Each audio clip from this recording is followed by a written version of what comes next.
Fall is such a crucial season for me. So much to do, so little time. And I love Caraway cookware because I can cook healthy meals and still minimize my time in the kitchen. Caraway's nonstick kitchenware makes cooking a breeze and cleanup easier than ever. And their non-toxic chemical-free ceramic coating means food can be prepared with peace of mind that no hard-to-pronounce chemicals will leach into my healthy ingredients. Visit carawayhome.com/respectable to take advantage of this limited time offer for 10% off your next purchase. This deal is exclusive for our listeners, so visit carawayhome.com/respectable or use code respectable at checkout. Caraway, non-toxic cookware made modern. Preparing for growth and change as a business owner saves time and headaches later. Right now, it's the calm before the holiday storm, but you can prepare your e-commerce business for the holiday rush right now just by using ShipStation. Whether you're shipping from your house or a warehouse, if you're preparing for a holiday ship, no matter the size, ShipStation will make your life easier. Set your business up for holiday season success with ShipStation. Go to ShipStation.com and use code RESPECT today and sign up for your free 60-day trial. That's ShipStation.com, code RESPECT. Ladies and gentlemen, boys and girls, and those who don't identify as either, you are listening to Ratchet and Respectable from Nice. Can I tell you that today has been one of the best days? I feel like I've been having a series of really amazing days. One of the secrets, I think, is I'm actively, purposefully planning to do things that I love. Like for years, every night before I go to bed, I make a to-do list of the things that I really need to knock off the next day.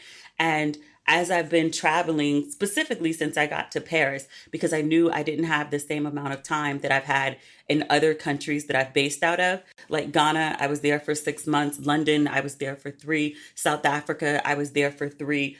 Paris, I'm only here for 7 weeks. So I've had to be very intentional about my time. Instead of just trying to see everything, I have lists of the really quote and unquote important things, the must-dos. And I plan out that every single day I'm doing something to make sure that I get to do all of the things that I'm really interested in doing. And just that small change has made a world of difference in my overall experience and also joy. There's something very fulfilling about setting a goal, having an intention, and then meeting it. Even if it's something very small, like go to the grocery store, buy wine. But just having a checklist of things to do and then being purposeful about getting through it and having that sense of accomplishment, but also just having something on the list that you're excited about. And then when you do it, it exceeds your expectations. It's just a really, really good feeling. Like I woke up, not the crack of dawn for me, because sometimes I'd be up at like 5:30 and that's my day. I'm just up and I start from there. But I got up actually late today. I didn't get up until like 7:30 or so. But I had the intention of going to see this chateau in the next town over. I can't even remember the name of it. Jesus. It's a villa. I said chateau, but it's actually a villa. But it's a villa that belonged to one of the Rothschilds. She was married young to a much older man who gave her an STD that left her bedridden for 6 months. And then she was unable to have children. This is all in the audio guide. And I was like, is her estate overseeing this? I can't imagine they were. They didn't say what STD it was. I just assumed syphilis. Neither here nor there. But he gave her an STD. She stayed with him another few years. He had a gambling problem. He went into severe debt. She's a Rothschild. She came from money. And so she was like, yeah, you spent up all your money. You're not going to spend up mine. She divorced him at 40, decided she was not remarrying. Her father passed away and left her a ton of money. And so she was like, I'm going to live my best single life. I'm going to gamble and bet on horses and cavort. And most important, build this magnificent villa in one of the most beautiful parts of France. And I'm going to summer because that's all it was good for. She only used it in the summer. And she was like, I'm going to summer at this massive villa. And the villa is like gorgeous, but the gardens, and you know, I go to chateaus. I go to plantation houses, the Gilded Age, all those like 30,000 square foot homes up in Newport, Rhode Island. Like I've done all of that. Like I done seen some gardens all over the world, right? I ain't never seen no shit like this. This lady had English gardens, French gardens, Japanese gardens, Spanish gardens, a rock garden, a rose garden. And there's still like other gardens that I'm leaving off. I walked and walked and walked. I did 10,000 steps just walking around this lady's house and her gardens. And best part of the day, actually not. I'll tell you the best part of the day. This is the second best part of the day. Because I'd seen the gardens in pictures, which was part of the attraction of wanting to go to the house. So I had an idea of what the gardens look like. I'm standing on the balcony, very beautiful gardens, super manicured, very perfect, right? I'm taking pictures of the gardens, and then this music starts. And I was like, oh, that's a nice touch. Like they're piping in music, like while we look at the gardens, it gives it like a feel. And then this fountain show started. It wasn't like a full like Vegas fountain show. It wasn't that, but it was a notable fountain show. Like the water swaying back and forth, goes up and down, and no lights, but it was beautiful. They actually have garden tours at night, and I do think there are lights, but I was there at like 10 o'clock in the morning. Like I got there when it opened. I got there at 9:55. It was already like 50 people in line. But because the gardens are so extensive and the house is so extensive, it didn't feel crowded. I was still able to observe and enjoy and take photos without them being like overrun. But I'm standing there on this balcony and I'm watching this like fountain show with music. And I was like, this is like some of the most beautiful shit I've ever seen in my entire life. And I haven't seen beautiful shit. It was stunning. Here's the best part of my day. I take the bus to this villa and it's a 45-minute bus ride, which I'm not looking forward to. And it's not an express bus. It's literally 27 stops to get to this villa. It's crowded when I get on the bus. I don't have a seat. And I'm just like, okay, here we go. We start going up hills and like around bends. And I start to get glimpses of this view that's coming up before us. It's not I guess it is a port. There's several in Nice. But this is like the super fancy one where like the big boys and the big yachts. There's boats and then there's yachts. And then there's super yachts. This is where all the yachts and the super yachts, very few boats, are all hanging out. Harbor, that's the word I'm looking for. All hanging out in this harbor. And the views, absolutely insane. We go around one bend and I literally gasp because it's so beautiful. And the other people on the bus, this one guy laughs at me. He says something in French, which I couldn't fully translate. I took it to mean something like everybody does that. But it was gorgeous. I mean, like these are the views from the freaking bus. I take out my camera. I'm recording video through the bus doors, which are tinted because, it's south of France. The sun can be really hot and overbearing. So I'm recording and then the bus door opens right then and gives me like the clearest, most beautiful view of the port, the hills and mountains, the chateaus, the super yachts, the water. Like it just, it was absolutely breathtaking. Keep going along. There's architecture galore. There's views galore. Around every bend, it just got more and more and more beautiful. Somewhere around like stop maybe 20 or so. And I was still gazing out the window from my seat. We get to the stop, the doors open, and this guy says, "This is your stop." And I was like, huh? I never told anyone where I was going, what my stop was. Like, I haven't said a word in English or otherwise the entire time I've been on the bus. The woman sitting behind the guy goes, "This is the chateau. You're going to the chateau." It's a statement. It's not a question. And I was like, yeah. And she was like, "This is your stop." And so I run off the bus. I say, "Au revoir." When I wanted to say merci, I know enough words. I still have to concentrate really hard to speak French. It doesn't just flow out of my mouth the way that, say, English or even Spanish does. It's a process. It's been 3 weeks. Like, give me grace. So I get outside and I realized that I said bye instead of thank you. And I turn around and I yell, "Merci," but the door's closed. I was like, I hope they at least saw me. Or maybe they heard me because I was loud. Because they did me a solid. Like, I would have had to, like, get off somewhere else and then walk back. And it was hot. Even though it's only, like, the high here is, like, 77 every day. The sun here is super intense. 77 here feels like a good solid 87. But yeah, I went to the chateau. I just told you about everything that I saw. And then on the way back, I was taking the bus back down and I made note of a couple places that were really beautiful and had really good architecture that I just wanted to get off and walk around. So I got off at another port and there was a little beach nearby and like a gorgeous beach club. I was so mad that I didn't wear my bathing suit under my dress, but I got something to eat and it was really good and the wine was good and the view was good. It was just random and perfect. And then I came back to the hotel because I'd been outside all day. It was probably like 4 o'clock and I'd been out since like 8 something. I just needed like just to lay it down for a minute and take a shower. I knew I smelled like outside. So I was like, let me just, sit it down for a minute. And then I went back out to the old city. I'd walked up the mountain, really. There's a chateau on the top of a mountain here. And I'd walked through the old city and up all the stairs. I mean, it was so many stairs, so many stairs. I'm shocked my legs are sore. I went up there to see a panoramic view of the city. So I walked through Old Town to get there. And then I walked a different way through Old Town to get back. And there was this really cute restaurant in an alley. It was 2 of them. And I was like, I want to eat here. Like, I just want to have this experience. So I went back out to have dinner at one of those spaces. And it was probably the best meal.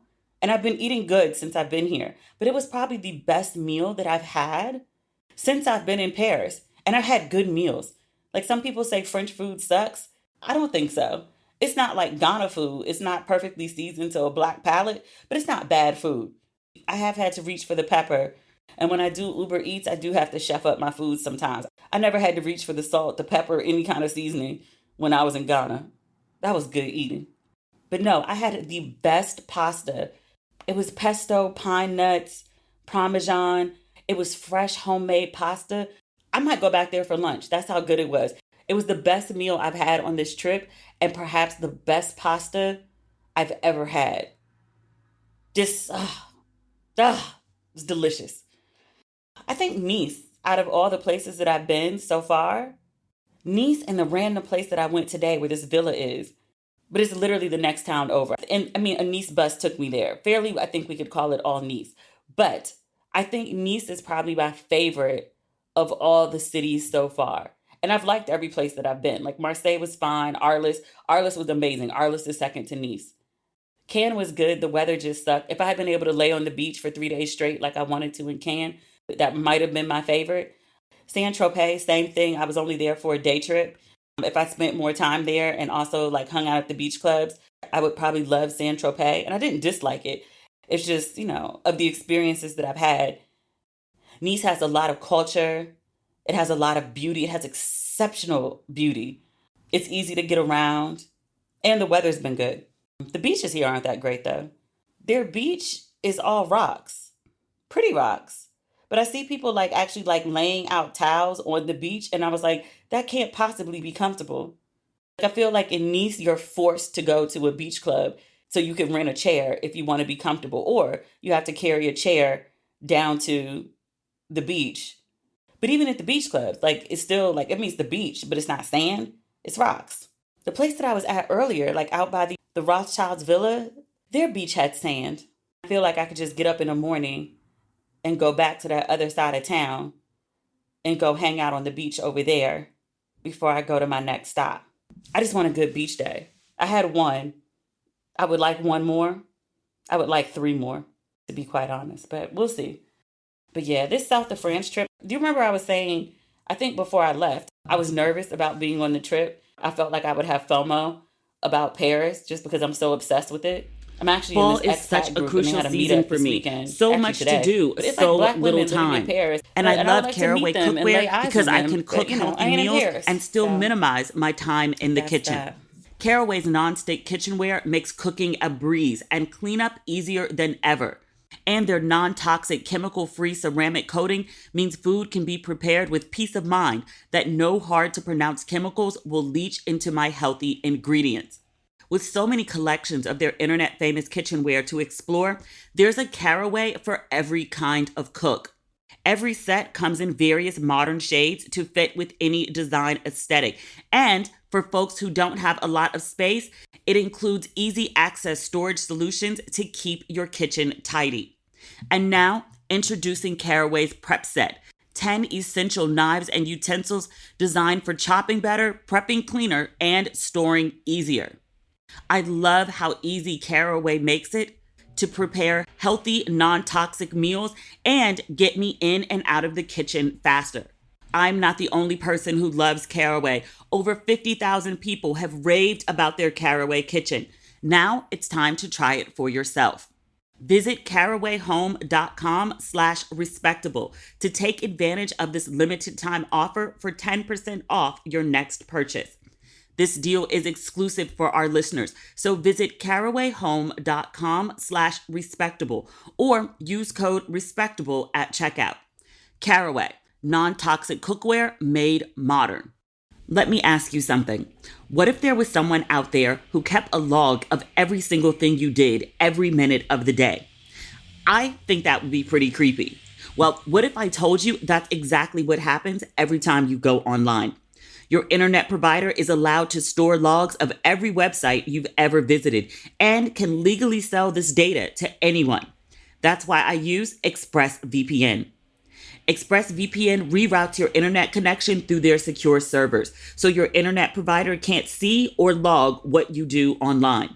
Now, many of you might be wondering, well, if I'm routing all my data through a VPN, then doesn't that just mean the VPN can see what I'm doing and log my data instead? And you're right to think that.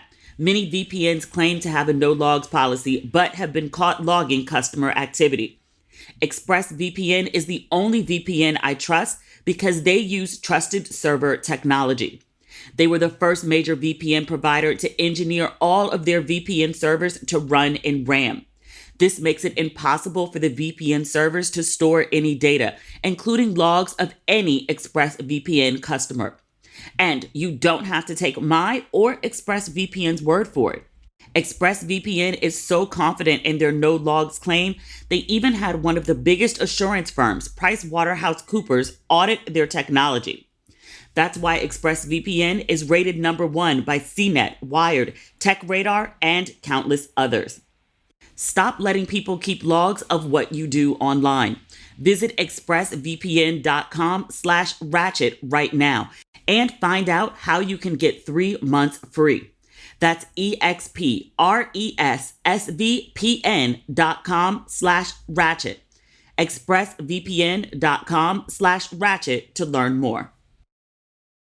Preparing for growth and change as a business owner saves time and headaches later. Right now, it's the calm before the holiday storm, but you can prepare your e-commerce business for the holiday rush right now just by using ShipStation. Whether you're shipping from your house or a warehouse, if you're preparing for a holiday ship, no matter the size, ShipStation will make your life easier. With ShipStation, you can easily automate shipping tasks and manage orders in one simple dashboard. Quickly and easily update crucial order information and reduce errors. And there's effortless integration everywhere you sell online, including Amazon, Etsy, eBay, Shopify, and more. You can manage orders, print labels, compare rates, optimize every shipment, and automate delivery notifications. With ShipStation, you can get discounts up to 84% off USPS and UPS rates. And over 130 companies, including my own, have grown their e-commerce businesses with ShipStation. Set your business up for holiday season success with ShipStation. Go to ShipStation.com and use code RESPECT today and sign up for your free 60-day trial. That's ShipStation.com, code RESPECT. What do we have on our list of good Black news this week? Our beloved Method Man, he is on the cover of Cassius magazine. He's been doing a lot of covers lately. It's hip hop's 50th anniversary, so a lot of people are doing hip hop coverage, and he, being fine as he is, as relevant as he is, as accomplished as he is, he's had, a 30-year run in hip hop. So, and now he's an actor, a very fine actor, fine, very fine. So he's on the cover of Cassius magazine. I didn't read the whole article. I just read the highlights and looked at the pictures because, it's meth. But he talked about acting. He talked about his strong sense of self. I mean, it's meth. He could talk about water being wet and I'd still find it all fascinating and engaging. He fine. Lord, he fine. And the pictures were good. I didn't necessarily care for all of the outfits. But again, meth in a bad outfit is still meth. I mean, that man been fine all his life. It just... He doesn't consider himself a sex symbol, though. I don't know if he talked about this in Cassius, but he said it on multiple occasions before. Like, he was like, am I a sex symbol? I don't consider myself such. And I'm like, do you have mirrors in your house? You don't have any mirrors? You took all the mirrors out your house? Like, You don't look at pictures of yourself? You be in the gym. You know what you're working with, don't you? Do you not? Maybe he thinks he's average, which I'm just like, bruh. He was also on the cover of, was it Men's Fitness? I want to say it was him, Method Man, Men's Fitness. I didn't read his article there either. I read the one about Busta Rhymes, which is fascinating. Oh, Men's Health. It wasn't Men's Fitness. It was Men's Health. It was Meth, Busta Rhymes, Ludacris. Oh, that must have been an inside cover because I'm looking at the cover and 50 Cent is on there. I'll be honest, and none of these people are in bad shape. I'm not clowning. I'm just telling you my honest reaction. I heard about the cover before I saw the cover.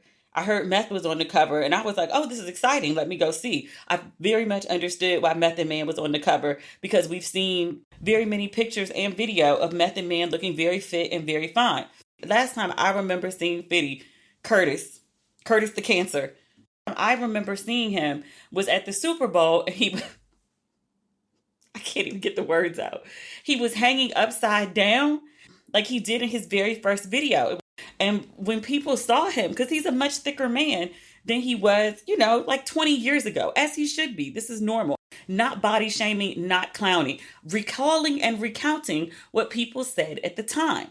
Also, if there was anybody who I wouldn't feel bad about dragging, it's Fitty, because he drags everybody. If anyone drags him, he very much has it coming.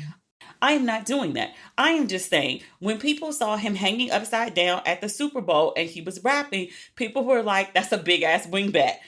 Also, Busta, we've seen some photos of Busta in recent years, and he was a fuller man. A fuller man.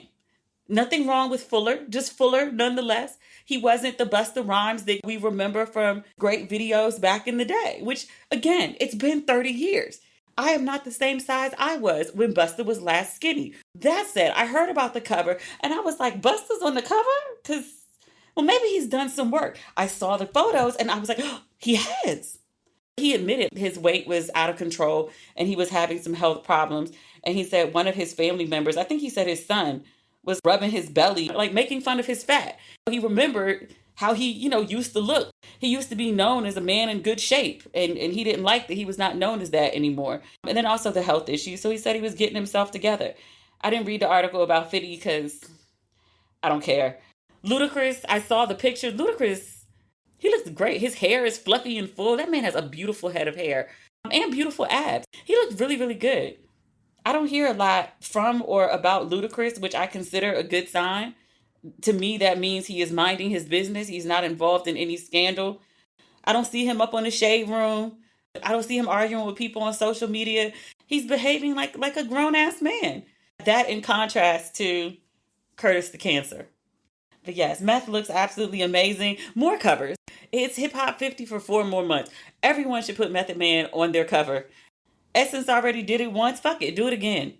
I have literally been crushing on this man since I was 16 years old, maybe 15.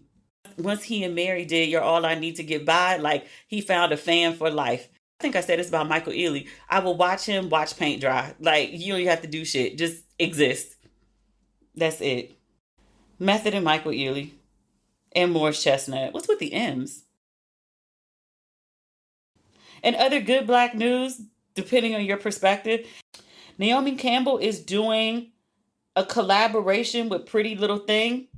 One of my friends sent it to me, and so she was like, this is so off-brand. She was very unpleased, because she was like, when you think Naomi Campbell, you think Vogue, you think high fashion, you think luxury, you think wealth. You just think money. She was like, Pretty Little Thing and Naomi don't really work for me. I'm going to wait and see. I've seen a couple looks so far. Page 6 posted some images. Naomi looks great. The clothes don't look bad at all.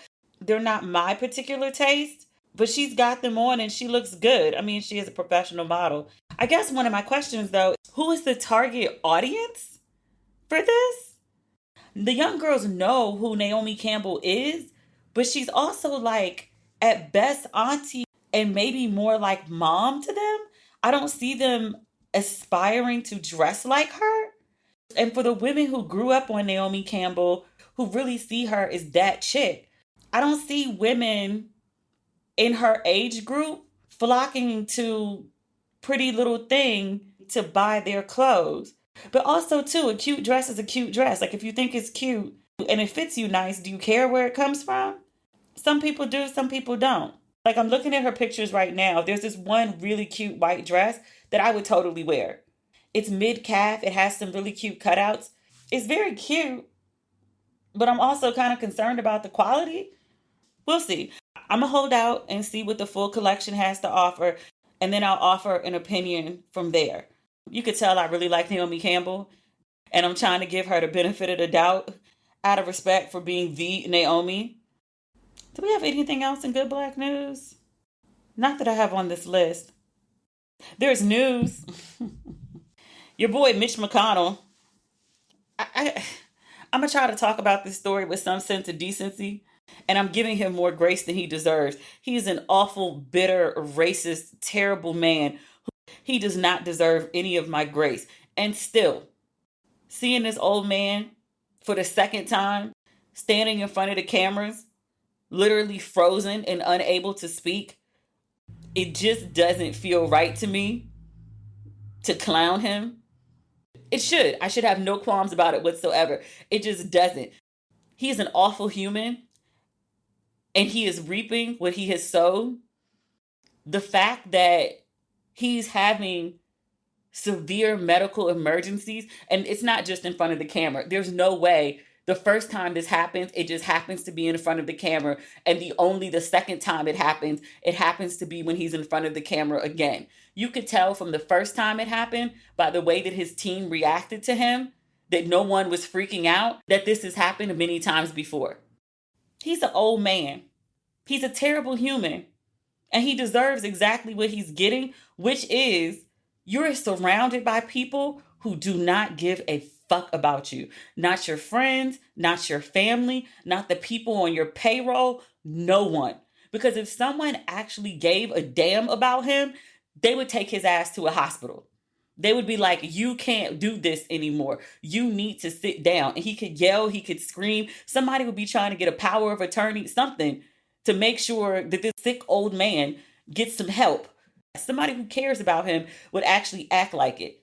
That he's still getting up in front of the camera, that he's still working a full-time job, despite clearly having a severe medical condition. No one cares. He don't care about himself, and nobody cares about him. He's in a hell of his own making. And still, I saw folks making... I can't even talk about it. I was on Kev on Stage page, and he posted, you know how the Beyonce concert, she'd be like, everybody on mute. And then everybody's supposed to go like dead silent. And then they pan to a picture of Mitch McConnell standing there unable to say anything. It's wrong to make fun of this sick old man, and people who do it are going to hell. Let me know what I need to bring, because I'm going to see y'all down there. It's wrong. I laughed until I cried. Tears poured from my eyes. It's so wrong. It's so wrong. He so deserves it. It's so wrong. You know, Beyonce's show ends this month. I feel like she's been on tour forever, at least since May, because that's when I saw her. She's been on tour the entire summer. It somehow doesn't look haggard or tired. Still looks fresh. We haven't run out of outfits, although there's been some questionable ones as of late. There was like this red hat that was giving Big Fat Albert energy, which I was like, why? Why would you wear that? But other than that, no, there was one other one. That's not the point. Out of all the outfits, we got to be over 100 at this point. There's been 2 that I was like, girl, what? Everything else has been absolutely amazing, stunning, delicious, and enjoyable. Like, I've enjoyed all the fashion. I'm sad to see the tour come to an end. I've really enjoyed logging onto Instagram and Beyonce's posted 3 or 4 outfits within the hour. I look forward to seeing the new outfit choices. And I have thoroughly enjoyed watching people have so much joy about this concert, getting prepared for the concert, picking out outfits, trying on looks, makeup, hair. It's a whole like Beyonce Industrial Complex. I love watching people enjoy themselves at the show, dancing at the show, traveling for the show. She has brought a lot of joy to social media over the last 4 months. I don't know what we're going to do. Somebody else got to go on tour and give us a bunch of looks, a bunch of reasons to dress up. They can't be silver though. Ain't no more silver. All the silver in all the world is gone. Folks done bought up all the silver. I'm actually gonna miss Beyonce's tour. Oh, we need to talk about some of our TV stuff. I didn't recap Lioness, not on here and not on social from last week. I'm so obsessed with this show. Oh, by the way, this is me telling you now, we're about to do spoilers. I'm about to give major spoilers for the show. So if you don't want to hear spoilers for Lioness, you should probably fast forward. I'm also going to talk about, what's the documentary on Netflix? BS High? I asked everybody on my social media pages to watch it because I watched it and was outraged. And I was like, I need people to be outraged with me. I'm not going to be outraged alone. So I had everybody watch it and everybody came back and was like, what the fuck did you just have me watch? Like, so we'll talk about that in a second. We're going to talk about Lioness first. I don't think this episode was a huge shocker. It was kind of a transition episode taking us from one place to the next. Not this past Sunday, the newest episode, the episode before this. We found out two major things. Lioness and old girl kissed. So their friendship is not just a friendship. Now it's turning into something else. And we also find out that this Lioness special ops situation is basically sacrificing Lady Tramp, Cruz. The plan is to kill her, and she don't know. This most recent episode, Lioness, Cruz, and the chick that she's lying to take their relationship to the next level. The funny thing was, they kissed, and then the girl was like, oh my God, what was that? She acted like this had never crossed her mind before. Like she'd never been attracted to a woman before. She kissed the girl, but she didn't like it. Like she's very confused. This episode, they go on a shopping spree. The girl is trying to sex her up in the middle of the store. Now, mind you, they are in a private room. They are in a private area. There's a lot of champagne. But still, ma'am, like you're in public. Like how you gonna go from like, oh, I don't know about this kiss and what was that? I'm so confused. And now you comfortable licking somebody down in the middle of the store? Cruz was like, this isn't the place for that. She said, you want me to take you somewhere it could be? Oh, maybe you've done this before. Then they get in the bedroom. She was like, oh, do you like this? And then started doing all sorts of stuff. Cruz lost her mind. I don't think Cruz has been with a woman before. I'm not even sure Cruz has had an orgasm before. The way she was reacting to old girl, I was like, I think this might be her first. Definitely not old girl's first. And then she was talking about like, I think I might be in love. What the hell was this lady doing with her hands? My God. Zoe was like, no. She's like, you come from a bad background. Nobody loves you. You have no friends or family. Somebody's being nice to you as their last hurrah before they get married. This goes nowhere. You're not in love. Stop it. She was so rude about it. I mean, I know it's the mission, but still. This mission not going to happen like y'all planned. Y'all whole plan is to bomb this wedding. You're going to kill Cruz, the girl, and the girl's father if he shows up to the wedding. That's the plan? That plan's not going to go according to plan. Cruz going to try to run off with the girl. We'll find out on Sunday. It's about to be a mess. I love it. I love it. It's good TV. Speaking of a mess, my friend hit me. Actually, I saw it on her page first. And she was talking about this documentary. And she was like, everyone stop what you're doing. Watch this documentary. This is the craziest shit I've ever seen in my life. I was like, nothing's ever going to be crazier than abducted in plain sight. I see her post about it on Facebook. And then she hits me on WhatsApp and she was like, D, no, really, watch this shit. Like, make time today to watch this. And I was like, okay, like she's never done that before. Like, it really must be something intense. I have no idea what this thing is about. All I know, BS High, it must be about high school students. That's all I got. So I turned this ish on. It's on Max. I want to say, like, was it a full minute in before I realized, like, this is about to be a wild ride? Dude was like, do I look like a con artist? What? Who? That is not a con artist? Ask somebody, do I look like a con artist? Sir, if you are here to tell the truth and you are not a con artist, why would people suspect that you are? And then he got to talking and I was like, what the fuck? Every time I thought the story couldn't get any worse, it just got worse and worse and worse. This is when I knew years and years ago, 20 years ago, the Dave Chappelle show, there was this skit with Rick James. Charlie Murphy said Rick James put his dirty feet on somebody's couch. And they asked Rick James, they said, Rick, and it was actual Rick James. It was a sit-down interview. And they said, Rick James, did you put your dirty feet on somebody's couch? And he was like, no, I didn't put my dirty feet on nobody's couch. Like, why would you ask me that? And then 2 seconds later, they show another clip from the same interview. And he was talking about putting his feet on somebody's couch. And I was like, wait, what? They were at least trying to be funny. This dude, they asked him, who is Coach X? He said, who? They said, Coach X. He said, I don't know who that is. They were like, Coach X, you don't know Coach X? And he says, I'm not familiar. That name doesn't ring a bell. And they were like, Coach X. You don't know Coach X? And he was like, oh, yeah. Like, yeah, okay, I know him. He worked with the program for a little bit. Like, he was there for a couple weeks. I mean, like 7 or 8 months. Coach X was like, yeah, he used to come over to my house and me and him would be planning to put this school or this team or whatever together. We spent so much time together, talking, texting, just being around each other, that his wife came to him and was like, is there something I need to know? Is there something going on with you and Coach Roy? Because y'all are always together. Y'all are always talking to the point that it makes me uncomfortable. This fool, Coach Roy, sat there and denied this man. Who? I don't know him. Okay, a couple weeks. Okay, it was a few months. Sir, you hung around somebody for a few months. In the time period that he's talking about, it's not like he's talking about like, okay, well, you know, it's 2022. You asked me about some shit that happened in 2000. He's asking about some shit that happened like 3 years ago. Tops. Yo, that was an evil man. I was like, this man is the devil.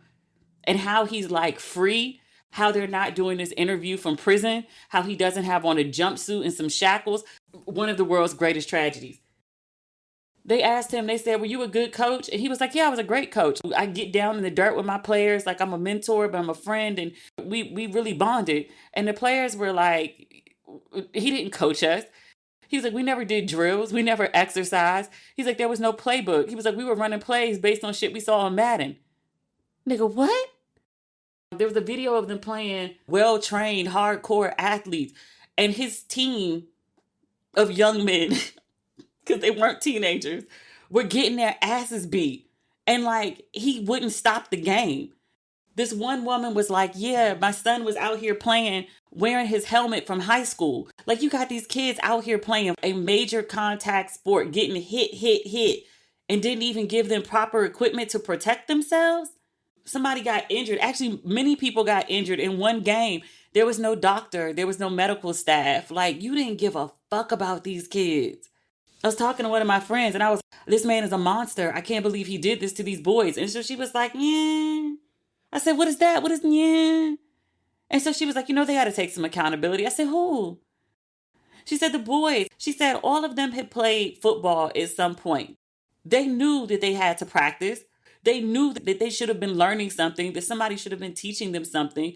They knew when they were moving from hotel to hotel that something wasn't right. They knew when they weren't being fed that something wasn't right. When they weren't training, when there was no playbook. All of them knew that this wasn't going as it's supposed to be. And they still showed up and participated every day. No one called flag on the play and was like, stop, we're not doing this anymore. This is illegal. This is wrong. This isn't right. Everyone just buried their head in the sand off the hope that they could make it to college or NFL or whatever it was. She was like, I really don't have the sympathy for them that you do. Based on what was shown in the doc, I could kind of see where she's coming from. I would imagine that there probably were many times where the guys were like, this is some bullshit. This isn't right. This isn't going anywhere. This is a waste of my time. This is stupid. I would imagine that every time it looked like the boys were reaching their breaking point, that Coach Roy showed up with some sort of like grand gesture. If you're at your breaking point and then he shows up and says, okay, here are the teams that we're playing this season, and you're playing one of the number one teams in the country, you're going to be on ESPN. You're like, oh, okay, he is legit. Like, some things are jankety and they're not going how they're supposed to be. But like, something must be going right if we can get on ESPN or if we can play these major teams. I think it would be easy to describe this situation as abusive. I think it would be easy to describe this man as manipulative. I think it's more than likely that he was dangling a carrot in front of these boys, young men, to get them to do what he wanted and to get them to stick around longer. Just an evil man. When they got into the stories from the boys about like the aftermath of this whole situation, when that grown ass man broke down, he tried not to cry and then he just wailed. Like, that man was broken. They showed the video to Coach Roy and was like, well, this is what your players had to say about their experience with you. Like, what do you think about that? And he was like, oh, these niggas are ungrateful. What? The moment I knew he was really crazy, I knew he was a con artist. I knew he was a scammer. I didn't know he was full-blown crazy until they were telling the story about how he ran over the geese. And he was like, I hit one geese, like it wasn't intentional. And they were like, no, like he aimed for the geese, like he ran over the geese and then he backed up over the geese. What? You killing animals? Then they were like, there was a domestic violence charge. He was like, I would never hit a woman. I would never do that. He was like, I certainly wouldn't do it in front of my players. And then they flashed to a player giving a detailed description about how he slapped his girlfriend in front of him. And then was like, yeah, she made me do it. What? I don't understand how this man is not in jail. I mean, I guess I do, because nothing he did. There was a journalist in the documentary, and he was like, so technically, all the things he did are wrong, but they're not illegal because no one thought anyone would do something so crazy. Like, call yourself a school, but not be a school. Like, there's no law that says you can't call yourself a school unless you're a school. So he gonna do this shit again. He gonna do this shit again and again and again until it's illegal. The man had 30 lawsuits and did not care. I was like, you destroyed these young men's lives. He took out loans in their names. He fucked up their credit. No remorse whatsoever. None. I was like, they're not going to send him to jail. Somebody need to beat his ass. I usually don't condone violence. Somebody needs to beat his ass. Like, see him on sight, beat his ass. I had a friend who saw the screening for this movie at Tribeca Film Festival. One, I was like, he was there. And she was like, he was there. The players that were featured in the documentary, they were there. I was like, I don't understand. All those men are football players. I don't understand how nobody just sucker punched him or just gave him a full good 90s stomp out with a steel toe boot. I don't understand how that hasn't happened in his life yet. I'm not saying it's the right thing to do. I'm not saying I condone doing it. I'm saying if somebody did it, I would understand. I would also contribute to the GoFundMe. Gladly. That shit pissed me off so bad. Like, I'd be walking around Nice in a good mood, happy, and then think about that man and just get mad. I can't believe he did them kids like that. They are kids. I think the oldest one, I thought the oldest person in the documentary was 21, which is crazy to have 21-year-old people playing teenagers. I guess maybe it's crazier that they were still losing, but I guess they weren't trained and had no plays. Yo, that was the wildest shit I ever seen in my life. I don't know if it tops the man abusing the girl and kidnapping her twice and then having sex individually with both of her parents. I don't know if it tops that, but it's way up there. It's different though. One was just a huge bag of stupid, and this one is just evil. Oh, that man was evil. And you gonna do this shit again.